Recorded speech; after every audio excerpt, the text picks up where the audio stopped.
Après une première étape hier entre Aigues-Mortes et le Grau-du-Roi, l'Étoile de Bessèges partait de Nîmes ce jeudi matin pour rejoindre Saint-Ambrois. Si les coureurs ont déjà roulé cet hiver en Amérique du Sud, cette 40e édition de l'Étoile de Bessèges marque le début de la saison des courses en étape pour les coureurs européens. Tous les ans, on se doit d'être là parce que c'est une course importante du calendrier. C'est un petit réglage, mais j'ai envie de dire que déjà dans l'idée, c'est de venir pour gagner des étapes. Et de général, il n'y a pas de petites courses maintenant chez les professionnels.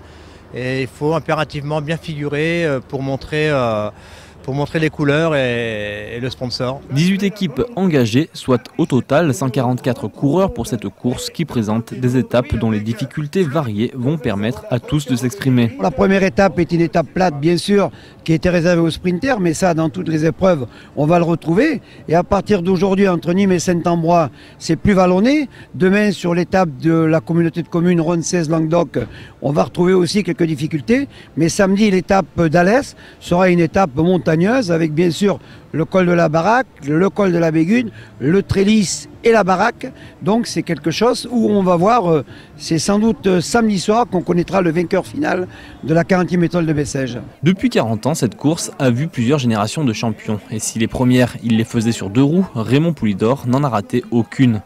C'est une organisation familiale, beaucoup d'amitié, et où nous les anciens champions de ma génération, on se retrouve avec plaisir autour de Fingil, de Roland Fingil, des deux Roland, Fingil et Villalonga.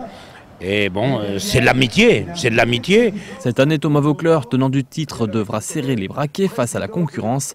Oscar Pereiro, Sandy Cazard et les autres vont se livrer un duel sans merci jusqu'à l'arrivée dimanche à Bessèges. Et monsieur le sénateur vert vient donc de donner le départ de la deuxième étape.